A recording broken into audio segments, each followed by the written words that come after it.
You're listening to Thrive, where every week we have meaningful conversations with incredible women like you, packed with practical tips and sisterly advice to bring you from a life of simply surviving to thriving. It's personal development for the everyday gal who is done with coasting through her days, done with feeling like she's missing out on the deeper meaning of her own life, and done with mediocrity once and for all. Because it's not enough to simply survive. You deserve to thrive. I'm your host, Erica Gwynn, and I'm ready to thrive together. Here's today's episode. Hey friends, welcome back to Thrive.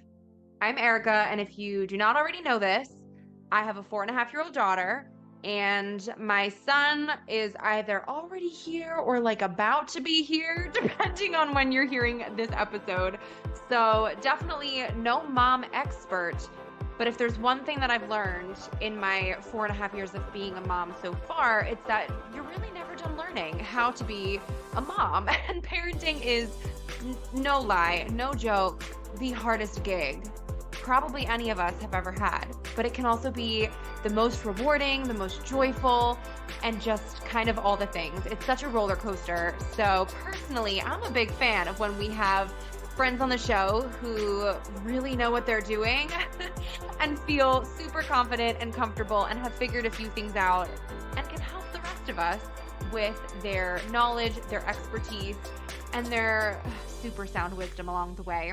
So we've got exactly that for you today with my new friend, Michelle. Now, as a teacher of over 100 kids, author of 4, mom of 3, and the creator of the course Fixer Upper Parenting, Michelle Gano is sort of nailing this whole mom thing. But it wasn't always that way. So she's here to send you a virtual hug and high five because she knows firsthand how possible it is to go from barely surviving until bedtime to truly thriving as a busy mama. In today's episode, Michelle breaks down her top 3 keys to actually loving the childhood years instead of wishing them away. We talk about really connecting with your kids, fostering a happy and healthy home environment emotionally and physically. And we talk about improving tough behavior through super practical tips that, yes, can totally work on your kid too. Your kids can be your motivation, not your excuse. And we hope that you feel that after this episode. Stay tuned through this conversation. Drop it 5 stars if you like what you're listening to. And now, welcome, Michelle. Hello, thank you so much for having me. Yay! Welcome to Thrive. We are big fans of parenting chats around here because, man, they say it takes a village, and I think that they are right. Because Definitely. I find so much value in chatting with other mamas, getting other perspectives, borrowing tools from other moms' tool belts. So we are really all about the practical tips here and the practical the tricks to make motherhood a little bit easier. And I know you are obviously here to help show us how and make it happen. And you've got 3 littles of your own, which is always so fun. So you were a teacher, you are a parent, you teach a course called Fixer Upper Parenting, which such a cool name, by the way. Thank you. But tell us your story and kind of your journey to getting to where you are now and feeling like you are confident enough in the whole parenting game to like teach other moms how to do it, because I always look at people like you with wonder and awe, like, wow, bless you for having figured something out that the rest of us are like scratching our heads over. Yeah, well, I will definitely say I have my bad days, so we're gonna start there. And I am You are no, human. yes, this is not like I've got it all down pat. The one thing that I do have that really helps is when I was a teacher, I always had those tough kids in my class, and they would kind of pile them in, knowing that I had the patience and love for them, and they always turned it into my greatest accomplishment. And so the way that I had to handle them in class was a lot of strategies, a lot of tools, a lot of trial and error that didn't work and trying new things. And so I just found certain things that helped in the classroom visuals, just conversation prompts, simple things like that. And all of a sudden, fast forward to motherhood. and I birthed a tough kid. And I was like, what the heck? I thought I did my time already in the classroom. Why do I have one? And then I was like, all right, well, it's okay. I'm kind of a strong-willed person as well. So what did we expect here? No big surprise.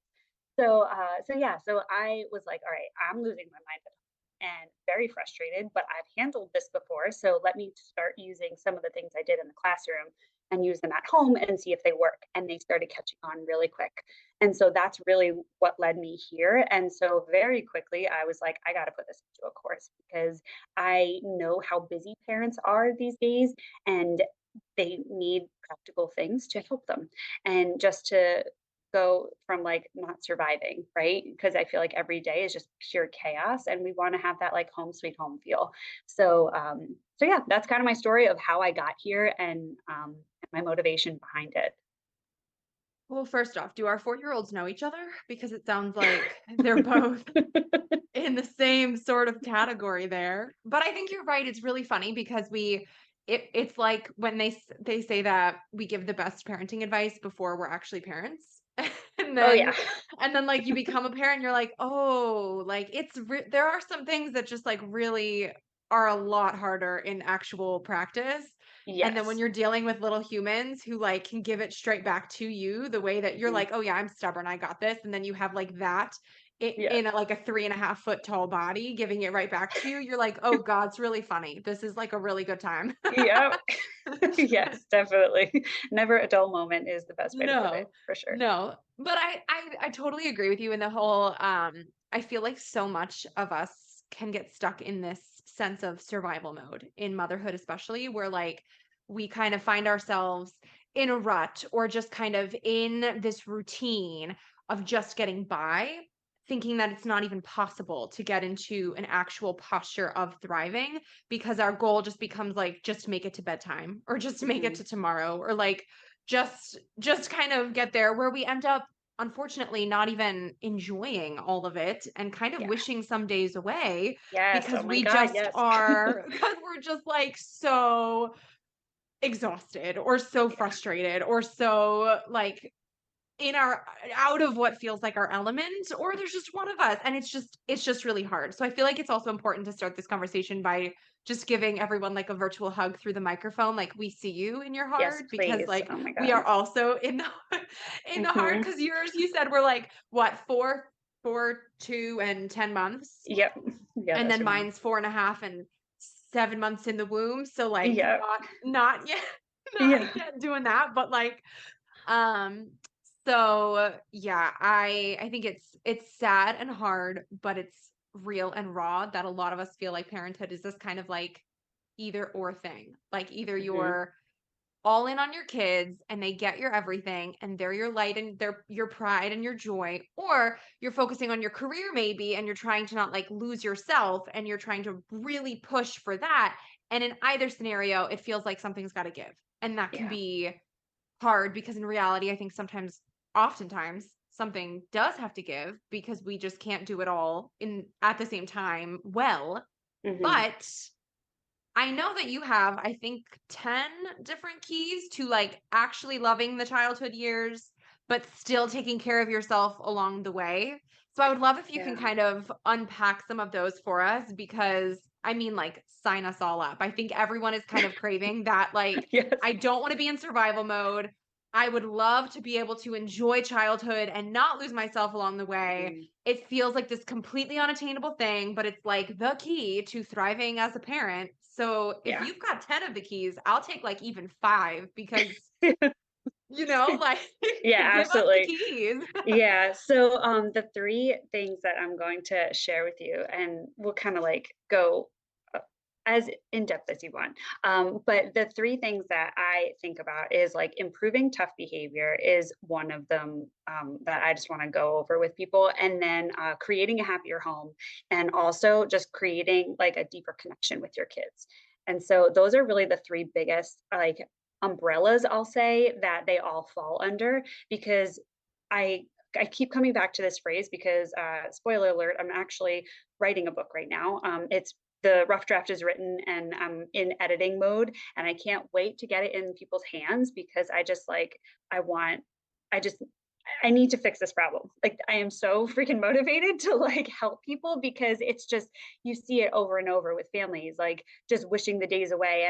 And I agree. Like, trust me, there are days that I'm like, oh my God, like, is it bedtime yet? Can we just pretend it's bedtime so they go away? But don't laugh at me.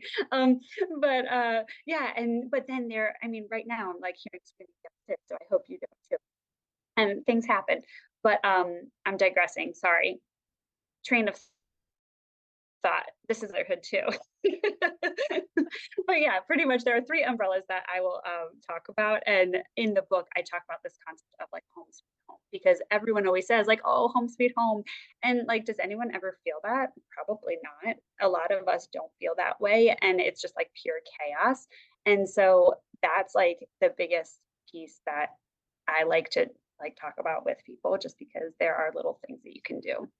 So tell me what you want me to go into because I'd love to kind of dive Oh, we into some can, practical tips if that's okay. yes. I don't want to go too long though for Totally. you. No, Okay, we can do all three because all three sound like yes, yes, yes. Check, check, check. Sign me up. We can go whatever order awesome. you prefer. Okay, perfect. Yeah, and I'm just gonna give like one little touch of each. So obviously this is like Yes. just Love touching that. on it, not like diving deep. But yeah, so improving behavior, no, I'm starting with connecting on a deeper level because you can't improve behavior until you have that deep level of connection.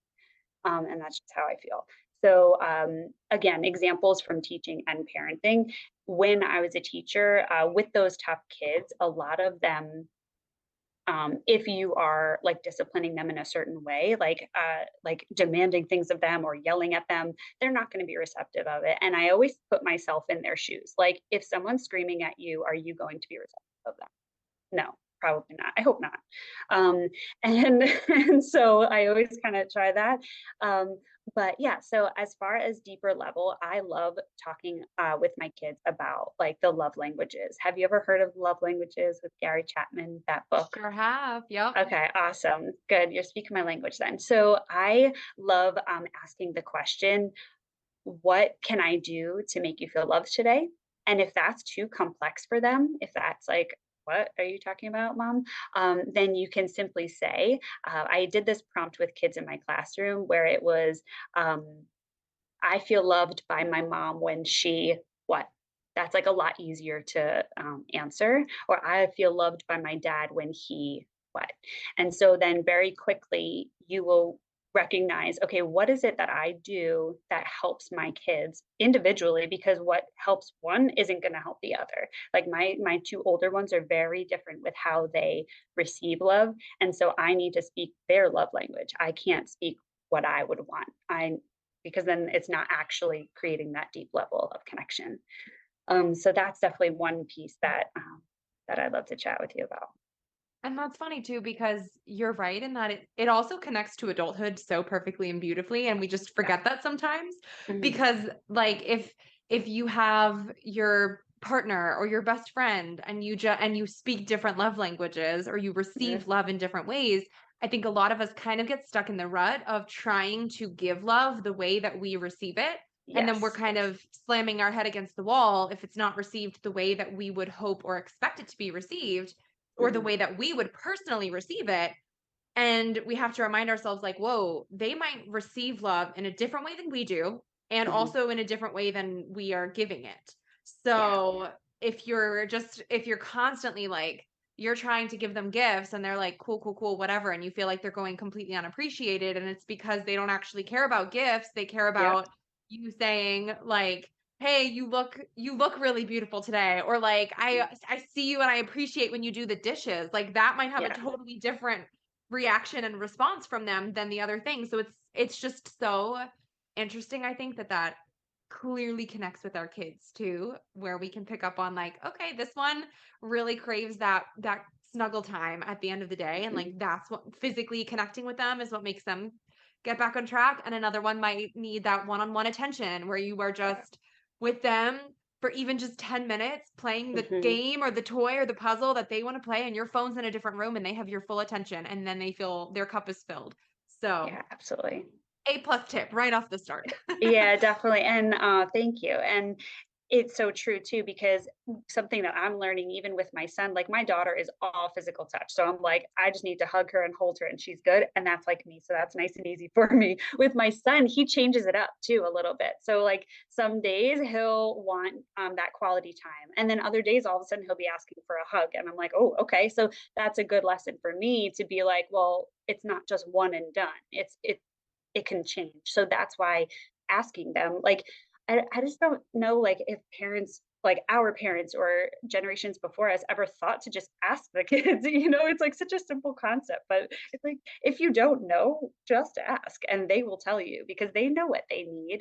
And if you teach them to verbalize it, then that connection can really deepen, just like in your home. So something I've learned. Yeah, I love that. Well, speaking of home, you said the second one is creating a happy home environment. Yeah.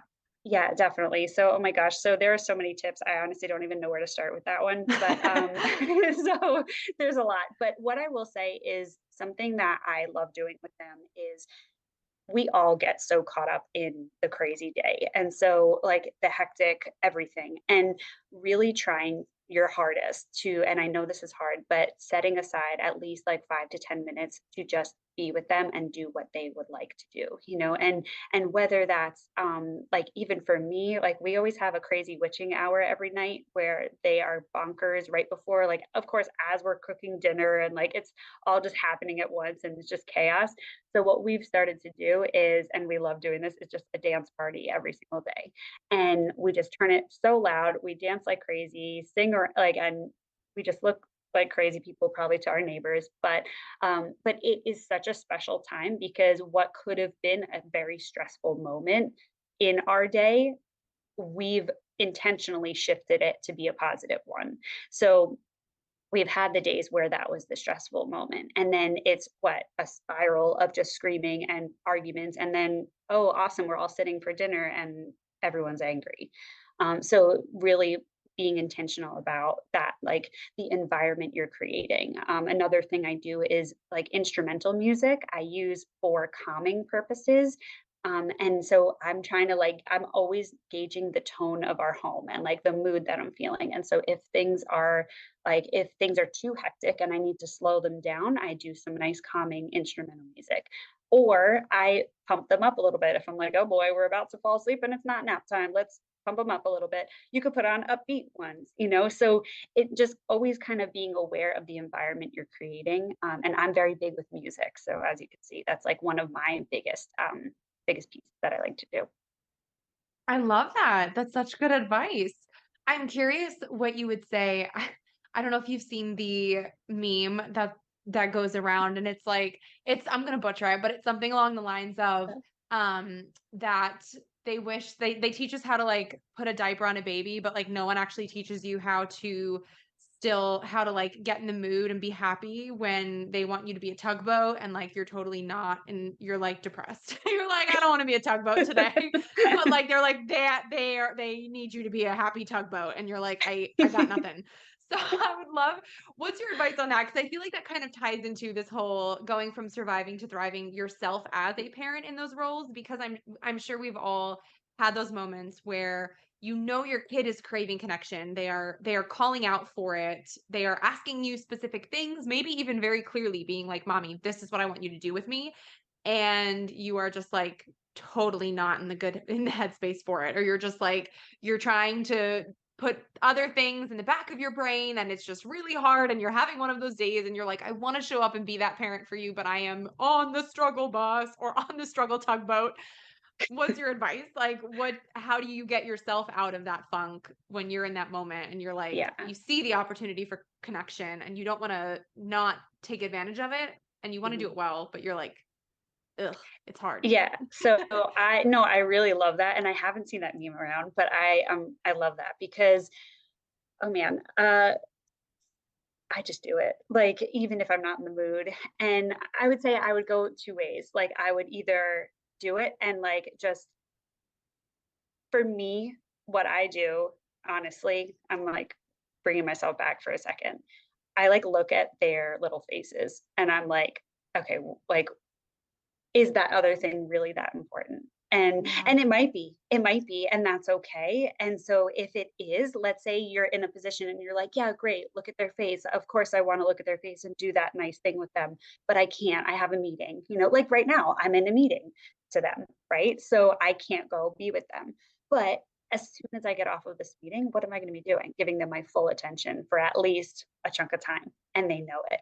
So I actually like using visual timers with my kids, and you could get one like on Amazon, and that's really helpful because if I personally am stressed out and I have so much stuff to do, I will just put the timer on for 5 or 10 minutes and I'll say, "Oh my goodness, we have so much special time together and I can't wait. What do you want to do at that time?" Even though in the back of my head I'm like, "There are things to do," but that timer is going to help me stay on track and I feel at peace knowing that that timer is there because when that goes off, if you do this regularly, they're going to know, "Okay, we can't like keep going," but they know that that will come back another time. So Yeah. that's one thing that is like a practical thing you can try to give them the attention, but also keep yourself in check of like, all right, I really can't do this for like a half hour here. I love that too because it forces us to actually try to compartmentalize our brains, which can be Mhm. so difficult. I So think as women hard. I think as women I'm too, so like jealous of men. I'm like, how do you do yeah. that? Like, how did you just do that? I want They that just turn it skill. off. They I like turn know. something turns on and off, and they can just open different drawers and I like be know. like, "Oh, I truly didn't think about it." I'm like, you truly didn't think Yeah, about it." like Like, no idea. That did not cross your mind. Yeah, not even a it's thought. yeah. Meanwhile, That's our their brain is spot. like jello and it's like spaghetti all on top of each other. Like Well, and I everything think affects everything. yeah, that's the thing though. It's like a blessing and a curse because then Yeah. sometimes that's like absolutely our superpower in motherhood because we Mhm. can manage all of the different people and all of the different things and the husbands and the house and what all of the, and the jobs and like all of the things. But then I think that's what it's like it's the double-edged sword because then sometimes emotionally then I think it can become harder to separate those Yes. things and compartmentalize them. But I love the idea of that timer because like you said, I'm with you too, where like I'll look at my daughter and I'll really just try to like focus on how earnestly she's looking at me and I'm like, "You know Mhm. what? I can do it. I can step up and be the Yeah. tugboat in this scenario and like I'm going to be a damn good tugboat. Like I'm going to Yeah. be real happy. I'm going to channel my high school theater days and I'm going Same. to make it happen." But, I think when you have that timer in the back of your head too, it's a little bit easier because you Yeah. know that you have yourself that dedicated time when you can fully focus on that and everything else can wait, truly. Mhm. Like, it can wait even when it might not feel like it in the beginning of the moment. Yeah, It kind of absolutely. is it ends up being like a weird blessing for us in the end where, like, we have a little bit of a mental reprieve, and maybe being a happy Yeah. tugboat is exactly what your heart Oh, needed. You I was just just weren't gonna gonna give say, it to you yourself. probably yeah, and you probably are gonna end up laughing in some way, and then here you Right. are, like, your day was just, like, heightened and enhanced by that little tugboat game? And so, I don't know, I believe in, definitely, like, making sure you act like a child every day, which sounds so dumb, but it's like, these childhood years only last a certain number of years, right? And so like they're going to be gone and all of a sudden in a couple of years my kids are going to be like middle of elementary school and who knows what their imagination will be like then. So for now I know it's temporary and that's I think the biggest thing, like even since you're pregnant, even like with birth and all of that, like I always told myself this pain is temporary or this struggle is temporary, and that's how I get through it because I'm like, okay, in 10 years from now I'm not going to be doing and like exerting this amount of energy on them like the way I do now. And so do it. Just do it. And they're going to have so many cute memories and you're going to have memories doing it too because all of a sudden it'll be just a different ship like as their Yeah. phases go on. Yeah. Beyond the emotional tone of the home and kind of Mhm. setting things up uh, to be shifted how you need them to be in that Mhm. sense, do you have any kind of practicals for the physical space? Because I think that's Yeah, oh my especially gosh. something that can like, oh goodness, be the bane of everyone's existence because Yes. it just is like a constant reset every day. Yeah, it So definitely like is. Yeah, what are your favorite ways So to kind of, like, sustainably set up your home space for success in the physical surroundings? yeah, so I'm slightly laughing to myself because we literally just moved like a month and a half ago, and so our space, I can confidently say we are finally settled in. And I was so intentional with like, okay, this room will have this room will have this, and I really made sure I set it up in a way that just didn't feel overwhelming because my God, the amount of toys in this freaking house is just overwhelming. And They so multiply. oh my God. I'm like, can everyone just stop buying toys? Because like this is too much. I don't like it. And so, anywho, that's my Grinch mode. But like Happy Michelle mode is saying, okay, well, we have all this stuff. It's all really cute. How can we at least organize it to make it work?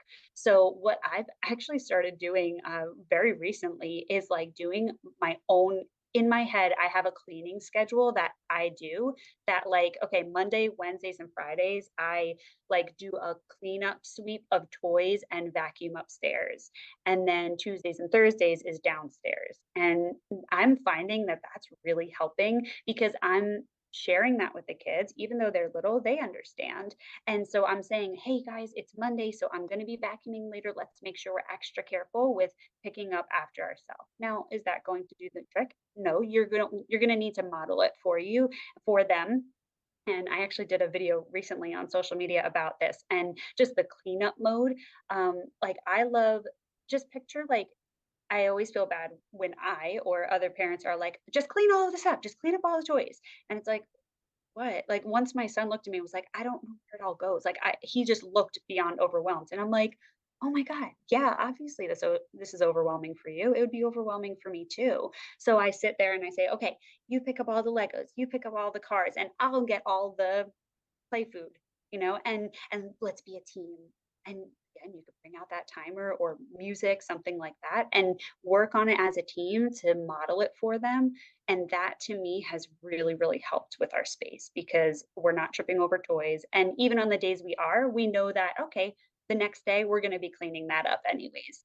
Um, and because honestly, for me, like a daily cleanup just feels like a lot. So I just don't do that with those ages. Like once they're a little more independent, that you can have that expectation, I think. But for now, that just doesn't work for me.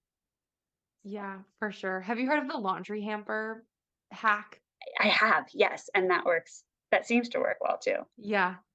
Yeah, I have a different laundry hamper that's, like, kind of cool in my yeah, Amazon cart right now for that exact specific purpose, yeah. where for anyone listening who's like, "What on earth are you talking about?"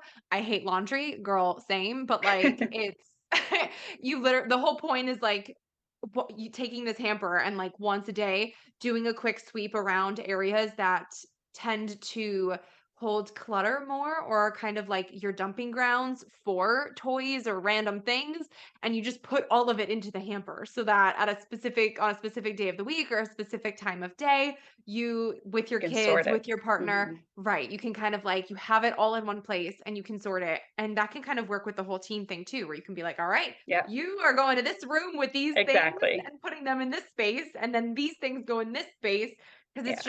it just consolidates it a little bit easier.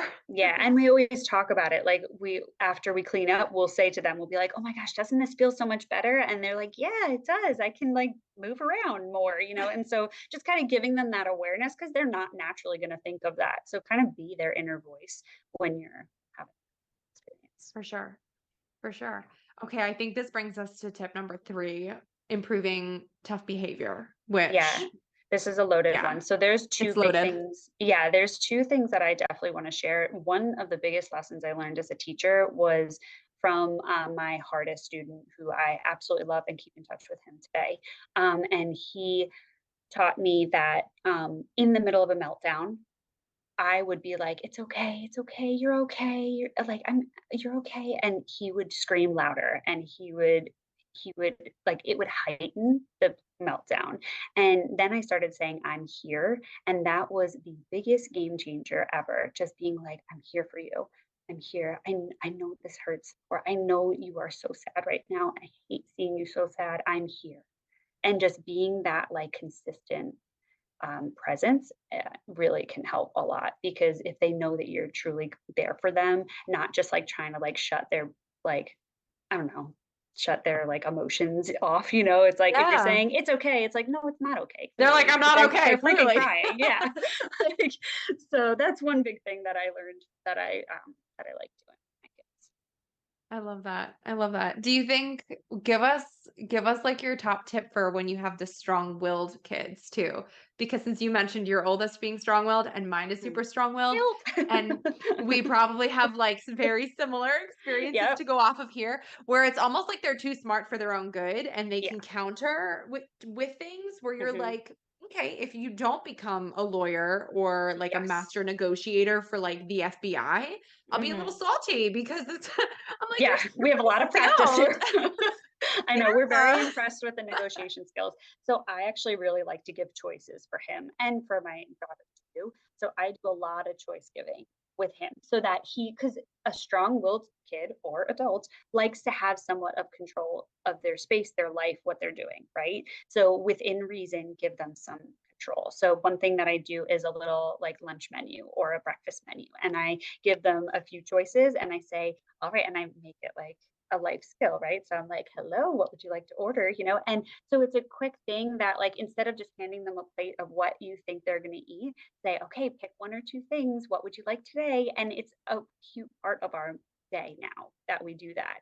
And it's none of it takes more time than the other. It's not like I'm making gourmet meals. It's like, okay, waffle or a bagel. Like they both go in the toaster. So it's simple things that he has a choice and feels like he won't have a blow up because of it. And that's something. And something more than that is just like games. Like, okay, what do you want to play? You can play with this one or this choice, you know, and just always giving options I've found is really helpful because honestly, he's always going to be strong willed. And the way that I kind of calm my own brain is like one day these skills are going to help him as an adult. Right now, they suck as like me parenting you because you are really good at what you're doing, but I know that in the future he's going to be a leader of some sort, and I'll sit back and be like, okay, that's why he was like that. Um, Yeah.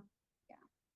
So a step beyond that, when they get to the point where choices aren't necessarily sufficient in the sense Hmm. of they're like, "Oh, I've already made all of the decisions. I know exactly Hmm. what I want. I'm going to tell you. I don't need choices from you or any input. I am fully independent and I've got this." Um, what is your advice then for empowering them, but still making sure that they are well aware that, like, they're grown up, so to speak, and, Yeah. like, that they still have like, there might be times where mommy or daddy still has to say no or has to maybe Yeah. shift directions, not even in, like, a you exerting control or authority sort of way, but just, Hmm. like, in a, "Hey, Like but a you're still respect thing. 4," and Yeah. right, either in both, in a respect sense, but also in the sense of, like, you're also still 4, and for as smart as you are, there are still many a things that we still gotta learn here, kiddo. Yeah. Well, I think just like basic consequences. So the way that I like to do consequences is logical consequences. I learned that phrase like when I was teaching and doing all that stuff. And so you're not going to like for this is how I do it. Like if there is a situation where he's grabbing a toy from his sister, I'm not going to be like, "Oh, you're not going to the park later." No, that had nothing to do with what he just did. He's not going to make the connection. So what do? I remove that toy from him and make sure he cannot play with that toy because he grabbed it. You know, so do a logical consequence and tell him so he's aware of what happened. I think that's a big thing too. Sometimes they're not realizing what they're doing, or they're just like they need that additional reminder so that it doesn't continue to happen. So have the conversation after it's all kind of settled down a little bit more because having it right away might like he might not listen right away because he's just so in the mode of like I want that thing. So let him cool off and then later on in the day be like, "Hey, I noticed when you did that." And then kind of going into the whole spiel of like next time maybe let's try doing this instead. Yeah, for sure, for sure. Beyond connecting with them in the way that they are telling you they need connection, or in the way that you've identified that they need connection based on their personalities or whatever, do you have just any favorite general tips or activities or just things that you think are like really good connectors that people can kind of put in their back pockets as like a, okay, we've got a free Saturday or they're home from school, we've got some time before dinner or whatever, and you want to just kind of shake things up and keep it fresh and mix it up beyond the Yeah. usual menu of activities.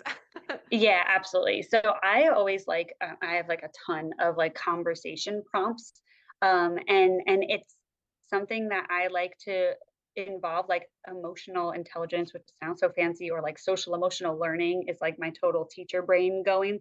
But a lot of my conversations with my kids involve that. So it's like, hey, like, how did you feel when we did this? Or like when you're looking through books, very much talk about the emotions and the facial expressions that you're seeing in the like characters um and and kind of talk it sparks a lot of conversations that you might not normally have just out of the blue.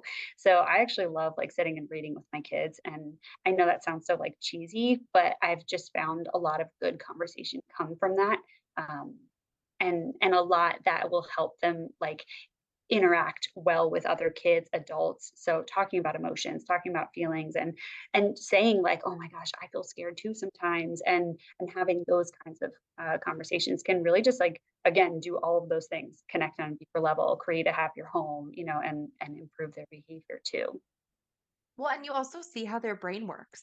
Because Yeah. I feel like when you give them the chance to ask questions in stories, or you see what Yes. they're focusing on or what they're kind of zeroing in on, you Mhm. kind of see like, are they more visual or are they listening more? Or are they Yep. like, what's like the weird detail that they are super hung up on?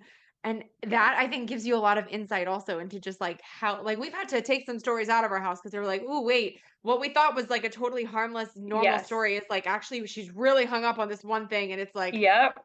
not a thing, you Yeah, know? not good. Okay, so yeah, so one other tip that I have for like tough behavior is I have this flip chart. I wish I had it. I'm pretty sure it's like right in my closet, but each kid has it for, I use it for bedtime and it's like a little flip chart. So my younger daughter has only like three flaps on it, and then my son has five flaps on it. And it is just routine and teaching them multi step directions without having to tell them every single night what they're doing. And so I remember trying this out and I was like, oh, dear God, please work. And and so I was like, okay, here we go. Like bedtime's got to improve. And within, I'm not even like 2 days, it was better because he was telling me what we should be doing instead of me sitting there being like, brush your teeth, brush your teeth. Did you brush your teeth? Did you go to the bathroom? Like the robot that we always feel like. And so that's one other thing that you could use beyond bedtime, like getting ready for school in the morning or like just whatever routine they kind of struggle getting through on their own. Uh, Having that little flip chart could really help. And it's Yeah. cute because then they'll like teach each other too. Like my son will be like, Savannah, here's yours. This is what you do first, and kind of coach her through it. And then it's like, it just it helps a lot. So again, with a strong-willed kid, that's a really helpful thing. Just like making routines very visual, um, it just helps everyone kind of go smooth. Yeah. Okay, did you make the flip chart yourself or did you find this somewhere on the internet? Yeah, no, I did. So it's just like oh my gosh, I should go grab it. But yeah, I made it and it's just like a do you want me to grab it? Would that be Go helpful for to it. see it? Yeah, Okay, let's give me check it one out. second. Yeah, let's check this out. So under each number is the different step. So it's like brush teeth, go potty, do a puzzle. He always like does one puzzle before we go to bed, read a book, and bedtime. And so this is his little bedtime routine. And so all he does is just grabs this and he always recites it. And a fun way to do it too is like get a flashlight. So like turn the lights out and get a flashlight and be like, okay, shine on the one that you're doing. Okay, number one is we did that. And he'll be like, check. Number two, check. And so it's just a cute way of doing it. And then with the younger ones for my daughter, it's very simplified. So it's like brush, teeth, bed. No, sorry, brush, books, bed. So and I just repeat it. I'm like, okay, remember before we go to bed, it's brush, books, bed, brush, books, bed, and like just kind of coach them like that and use it like a cutesy language so that they catch on. And then eventually she like goes along with it too. Yeah, I love that. We've tried having our daughter repeat it back to us, or like Yeah, yeah. saying it to her once, but then being like, okay, now you have to remember. And then almost like quizzing Mhm. her later to be like, Yeah, do you yeah. remember? Okay, we just finished this. Now, do you remember what comes next? And then they're like, oh, yeah, I totally Yeah. know. And then, and then they're like that much more empowered to do it because they're like, Yeah, I've got this. exactly. Like, I remembered. Yeah. And then they, like, think it's their idea all of a sudden, and they're like, "Yeah." Exactly. So, I'm like, it sure was your idea, kiddo. yeah, You totally. you've got it. Totally. Oh my gosh. I love that. Well, Michelle, thank you so much for coming on the show. This has been so fun. And I love how many practical things you shared because I feel like that's what we all need as parents are like the Yeah, practicals, not the fluff. yeah, We need like the in the exactly. It's moment, like, yeah, what we do I get what we do? need. Yeah. Right. That's I'm like, that's my biggest thing with, like, the course that I made too, and I said that to myself. I was like, "Okay, the lessons are less than 10 minutes, like, much less, and it's all printable resources." So you literally just say, "Hey, this is it. I'm not even gonna go into depth why. We're just gonna explain it quick, give you a brief, and then here's the tool. Go use it." Because I'm yeah, like, "You don't have time for that. I didn't have time making that." So it's like I always laugh like when people do like a lot of emails, right? I'm like, no, I don't have time to write them. You don't have time to read them. I'm not doing email sequences with you. Like you'll get the like help along the way as needed, but yeah, yeah. just keep it super simple for people. No, I love that. It's so good. Well, in wrapping things up, I'm going to ask you what we ask everyone to end the show, Mhm, which feel free to answer this from like the parenting perspective or just from you as Michelle, human mhm. outside of being a mom perspective. Yes. But what Who's does that? No, I'm thrive, kidding. right? No, hopefully everyone feels like they can be No, I know. both I'm now, kidding. but but that's what does thrive mean to you and how do you strive to thrive in your everyday life? Oh my goodness. Okay. So thrive to me personally, I'm going to go the personal route here, is um, answering the calling that I have deep within me and making sure I'm taking steps to achieve that. So yes, I'm with my kids and helping them in the ways that I love to, but I am also making progress towards my own goals. And that's one thing that as a parent, I've always used my kids as motivation, not as an excuse to not do something. So Ooh. even like with my pregnancies, I've always written and published a book or wrote and like created the course because I used those as deadlines. So I was like, okay, another kid is being added. Like we got to get something else done. What's my next goal? And how can I get this done before the baby's here? And so now with no more babies on the way, I'm like, okay, now I need to set my goals. Now I need to set deadlines because I don't have deadlines growing in me anymore. So yeah, that's thrive to Deadlines me. growing in me Growing anymore. in I me. love that. That's me. So yeah, so thrive is really just like making sure that I'm also reaching certain things by also helping people. Like everything that I do is because I just don't want I don't want kids to have a home that honestly we don't have time for, but that like I felt like sometimes when I was a child. Like I don't want that. I want them to feel super loved. I want them to feel like warm and joy. Not all the time, obviously, but there are ways of doing that. So, Yeah. long-winded answer. That's my But a good answer. one. But a good Thank one. you. Thank you. Tell Thank you. every Of course. Tell everybody where they can find you online to connect with you more and also to grab copies of your books Yeah, and to check absolutely. out your course because yes. Yeah, so the books are on Amazon, and the one obviously is coming out. So I'll be very vocal about that online. So if you follow me, that's a great place to just kind of keep track of what's going on. I'm keeping everyone in the loop on the process, which is fun too. And so my biggest social media is I have a YouTube channel. It's all Michelle underscore Gano. So YouTube is that, Instagram is that, and Facebook I have like a following under Fixer Upper Parenting. So really, sorry, long-winded. Go to my normal homepage and it has all of that on there. So course.fixerupperparenting.com is really like the key place to go. And then you'll see all of my social handles in there. And you can follow me wherever your is content. And we'll make it super easy for everyone too. It's all in the Yeah. show notes below. So just look Oh, below and we well, got you covered. that was a lot easier to say. Yes. So follow along on the ride, and we'll laugh and cry and do all that. Wait, before you go, make sure you're subscribed to never miss an episode of Thrive. Drop 5 stars on your way out if you like what you just listened to, and come join the party on Instagram at thrive.podcast to stay inspired and thriving all week long. Thanks for tuning in. It's your time to thrive.